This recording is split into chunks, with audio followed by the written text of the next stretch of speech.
PS, o deputado Pedro Marques. 2 minutos. Muito obrigado, Sr. Presidente, Sr. Ministro das Finanças, senhores membros do Governo, senhores deputados. Sr. Ministro das Finanças, com maior ponderação nos termos, mas tenho que lhe dizer que, passado já um ano da sua responsabilidade enquanto Ministro das Finanças deste país, tenho que lhe dizer que a sua política orçamental, a sua gestão da política orçamental falhou. É o termo que tenho que utilizar.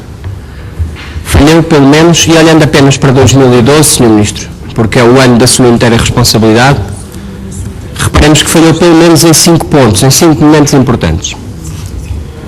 No Orçamento de Estado inicial para 2012, a sobre-orçamentação da previsão de despesa para 2011 em mais de 1.000 milhões de euros e a sobre-orçamentação de despesa de 2012, e já hoje utilizou finalmente aqui a expressão folga, portanto parece que essa expressão agora já faz parte do léxico do Sr. Ministro, sempre havia a tal folga nos juros, levaram a que pudesse implementar a sua estratégia orçamental de front-loading, a tal austeridade para lá da Troika, neste orçamento inicial. Repare que no IVA, hoje já se falou aqui muito do IVA da restauração, apenas para fazer uma nota de memória, mas todos sabem, é apenas o debate político, mas o IVA, no memorando inicial, relativamente ao PEC 4, antecipou-se para 2012 todo o efeito de revisão de taxas, mas reduziu-se para 400 milhões de euros o efeito dessa revisão de taxas. Os senhores no orçamento para 2012 aumentaram para 2.000 milhões de euros a revisão de taxas. São 5 vezes mais. Portanto, quando nós dizemos que os senhores fizeram, isto está no quadro da página 22 do relatório do Orçamento de Estado para 2012,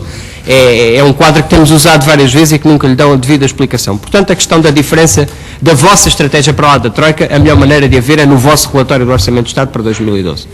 Essa austeridade para lá da Troika conduz a outro dos elementos de falhanço a que já me referirei. Depois, no orçamento retificativo, na altura disse-lhe, Sr. Ministro, assistimos à queda de um anjo. Porquê? Foi na altura reconhecido num relatório da UTAU e mais tarde, salvo erro pelo Conselho de Finanças Públicas, que o Sr. Ministro transformou a sua estratégia de execução de consolidação orçamental e passou a ter quase 3/4 da consolidação orçamental do lado da receita, Sr. Ministro. E, portanto, este é outro momento de falhança significativo da sua política orçamental, até do lado da despesa, do tal outro quarto da consolidação, uma grande parte é não estrutural, porque os senhores dizem, porque senão, aliás, era inconstitucional, que o corte dos subsídios de férias e de Natal é excepcional e temporário. Este é um segundo falhanço muito importante da sua gestão orçamental. O terceiro, Sr. Ministro, o falhanço no documento de estratégia orçamental. A incapacidade que revelaram na construção ou na manutenção de consenso político relativamente à estratégia orçamental, pela forma como fizeram aprovar, como construíram, como enviaram para Bruxelas o documento, à revelia deste Parlamento, do Partido Socialista, em condições que impossibilitaram a manutenção de consenso político. Aliás, documento esse que agora está profundamente desatualizado com os dados conhecidos agora da execução orçamental. Falhou depois no próprio processo orçamental, Sr. Ministro. Grande bandeira vossa, a lei de compromissos, uma lei em que andaram enredados mais de 6 meses, Sr. Ministro.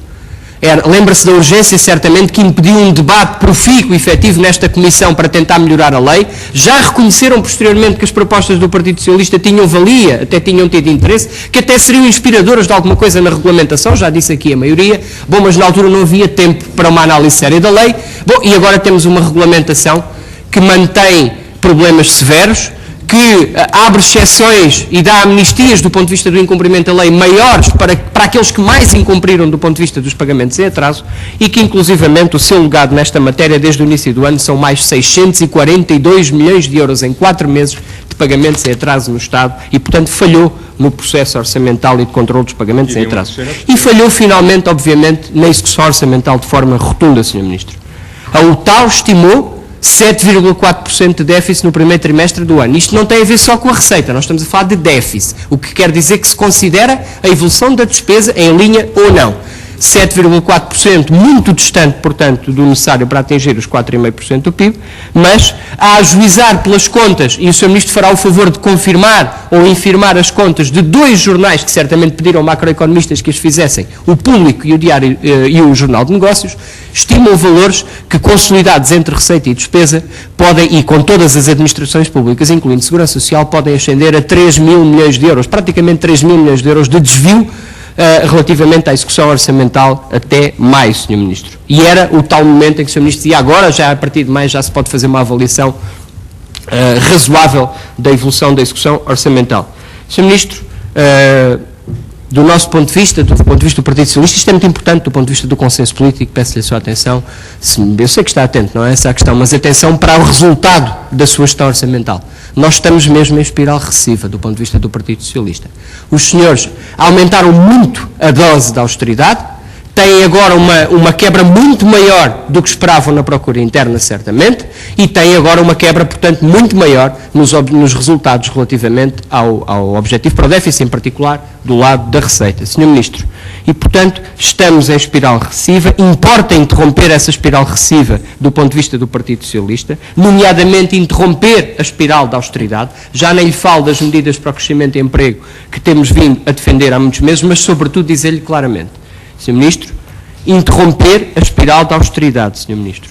Não insistir num caminho que só nos leva a mais recessão e mais afastamento dos objetivos orçamentais. O Partido Socialista está intransigentemente contra o aprofundamento da espiral da austeridade. Sr. Ministro, se não quer manter uma gestão desastrosa de expectativas, como iniciou praticamente no dia em que tomou posse, tem que dizer rapidamente aos portugueses, desejavelmente hoje, o que vai fazer, para que os trabalhadores do setor privado não se convençam que estão mesmo a jeito para que o seu subsídio de férias e de Natal sejam o próximo elemento da consolidação extraordinária das contas. O Sr. Ministro, se não quer agravar as expectativas dos cidadãos, agora trabalhadores do setor privado, tem que dizer tempestivamente o que vai fazer, se vai recorrer a medidas extraordinárias como fez o ano passado, se o Sr. Ministro vai finalmente pedir a renegociação do programa do ponto de vista do prazo de consolidação. Sr. Ministro, é preciso terminar, interromper esta espiral da austeridade do ponto de vista do Partido Socialista. Falhou, não insista na dose e na receita, Sr. Ministro. E já agora, para mim, pedia-lhe apenas, em jeito agora já de brincadeira, para descomprimir um bocadinho, se me podia dizer, para além de quantificar o tal desvio, se me pode dizer como é que qualifica este desvio. Ele é colossal, ele é incomensurável, para usar a expressão, mas ao contrário, que há pouco utilizou, ou é tão grande que não sei o que fazer, qual é a expressão que melhor se ajusta ao desvio que agora se registra nas contas públicas. Muito obrigado.